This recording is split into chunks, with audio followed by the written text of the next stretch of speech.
Coming back once again, Gilbert Morales Tips. Meron tayong mga sariling tips up na hanahanap kong prepa ngayong hour ng Sunday, July 26, 2026.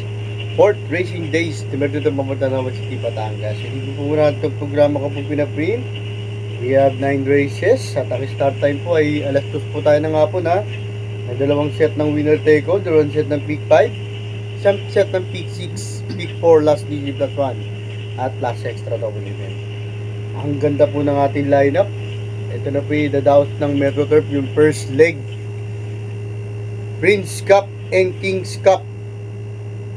Alam naman po natin sino mga nagtagumpay dito dati. Sila Barati at Morali. Ngayon, sino po kaya ang magtatagumpay? Mamaya po, dadaan po natin ng mga tips po natin. At yung mga naghanap ng aking YT channel, Gilbert Morales Tips. Search nyo lang Gilbert Morales Tips. Like and share, subscribe. Okay na po, kung hindi ko na patatagalin. Good luck and race number 1. MMTCI Special Invitational Race. Start po ng first winner tackle event with a distance of 49 meters. 11 hours po maglalaban-laban dito po ha. Tatlo po ang aking tips. Anybody's race po agad po to.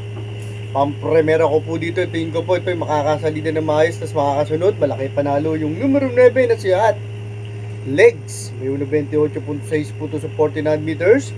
Pinalik ko na po siya uli kay CB Garganta. Nakaraan po Jeff Tagalaw sa natin yung July 11 ha. Dito na rin po sa MMTCI. 4th place po to kay Artos team.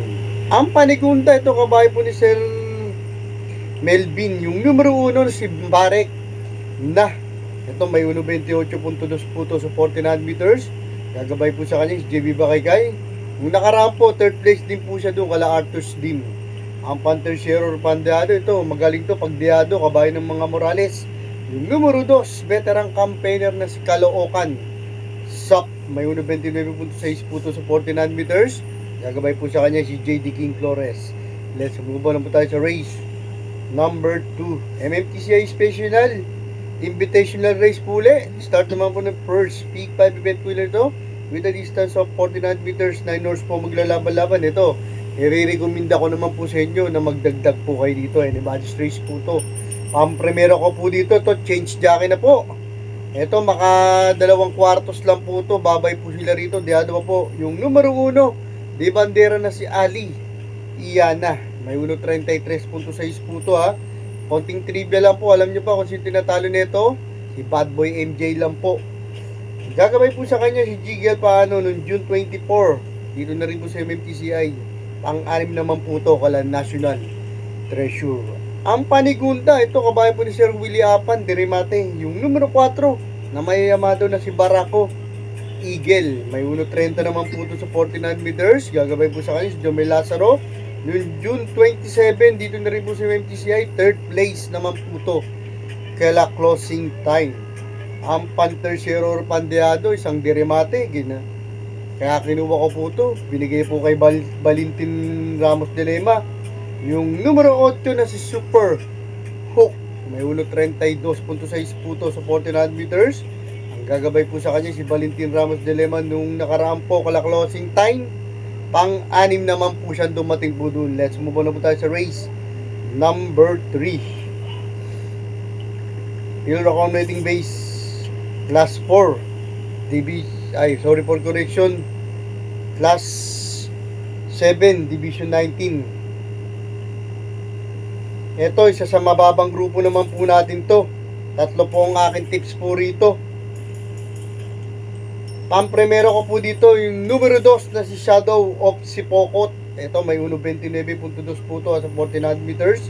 Ang gagabay po sa kanya si JD King Flores. Start po ng second winner tackle event po to noong July 18 din sa kabilang karan sa PJC. 4th place naman po to kay Sky Magic. Ang panigunda, ito galing sa magandang tinakbo rin po to, nalucha lang po. Yung numero 8 na si Music and Magic, may 1.30 naman po to sa 49 meters. Magaling po to sa MMTCI ha. Gagawin po sa kanya si Joel Sego noong July 11. Dito na rin po sa MMTCI, 3rd place naman po to kala Winzom Maxim. Yung nakaraan po ha, na segunda po to, by a close finish, kay closing time.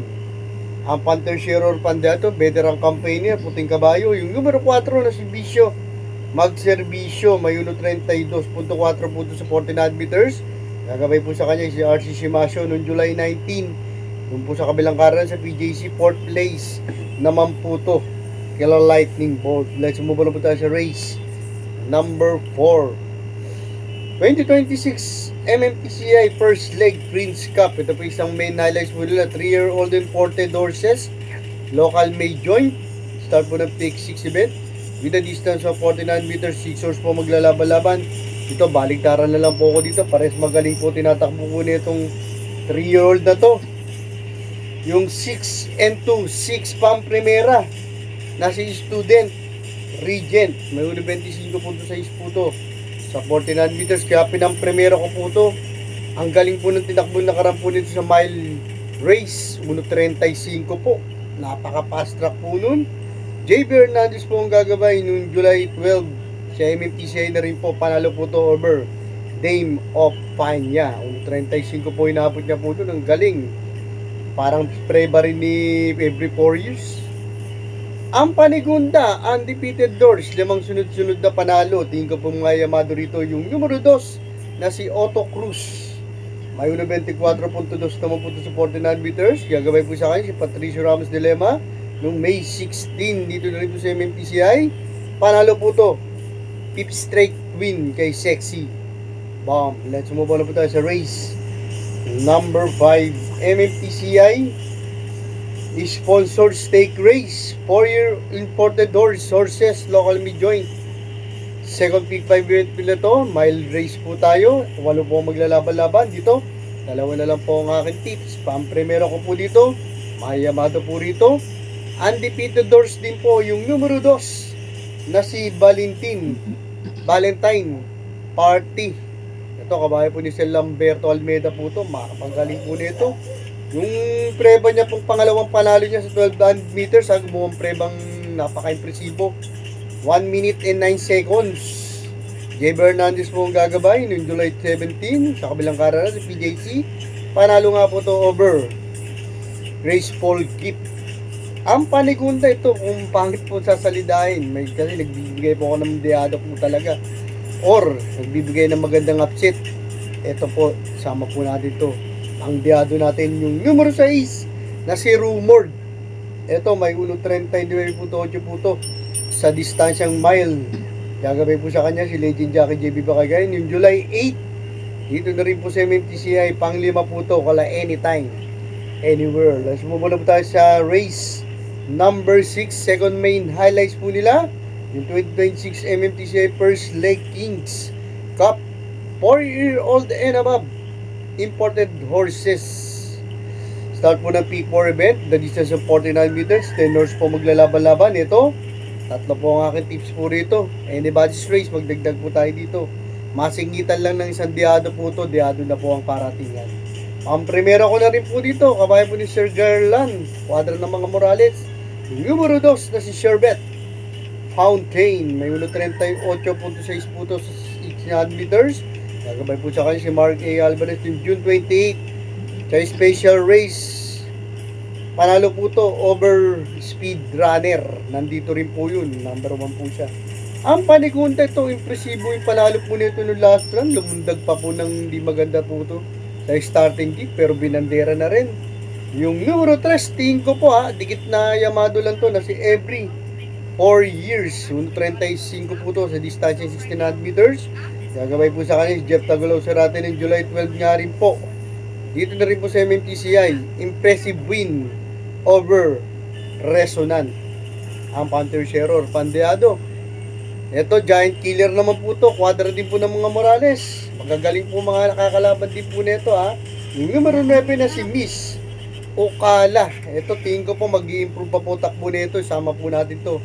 May 1.29.5 po to sa 49 meters. Gagabay po sa kanya Claro Espari Jr. June 28. Dito rin po sa MMTCI. Panalo po to over Sky Warrior. Let's move on na po tayo sa race number 7 pillar rating base last 4 division 40 to 26 points split bracket. Last DD plus 1 event. Ito, with a distance of 49 meters, 13 years po ang maglalaban-laban. 2 na lang po ang aking tips. Isang di bandera at isang di remate. Pang-primero ko po dito, tingin ko po mauuna. Isguera Stable, yung numero 6 na si Worshipful Master, may 1.25 po ito po sa 49 meters. Kagabay po sa kanya si J. Bernandez noong July 12. Dito na rin po sa MMTCI. 4th place naman po ito kala We Hear You. Ang panigunda ko naman po dito, New Horse, kabahay po ng mga Morales, yung numero 11 na si Hit. May 1.40 naman po ito sa distansya 600 meters. Gagawin po siya Jomel Lazaro. Noong July 12, dito rin po sa MMTCI, pang-8 naman po siya kaila Ace of Diamond. Let's move na po tayo sa penultimate race. Race number 8, Pillar Connecting Base Last 3 Division 57 to 70. Mile race po tayo, 12 hours po. At andito po ang ating one for the day. Yung numero 1 and 1A Crusading, 1.38.4 distansya 600 meters. Couple entry 1A, inaasahan ko kung backing horse na top customer. May 151 sa distansyang 1800 meters. Let's move on po tayo sa last St. Paulo race, race number 9, Pillar Connecting Base last 4. Division 42 to 56 point split. Bracket the distance of 49 meters, 12 hours po. Dito, baliktaran na lang po ako dito. Hindi ko na po sasabihin yung mga preba po nila. Galing sa mga impresibong panalo, 3 and 9, 9 and 3, 3 pang-primera na si Dinky Doodle. May 1.24 po ito, .4 sa 49 meters. Pero Manila, Importadors, yung numero 9, panigunda natin na si Front Runner. May 1.26 naman po siya sa 49 meters. Magti-thank you muna po ako sa lahat. Tatanggap po sa Porta Banquery sa mga Gilbert Morales, Steve Tatis Travers, yung subscribers na nagbabaligan na po. Maraming salamat po sa inyo. Tignan tatagaling, good luck and have a blessed Sunday. Thanks for watching.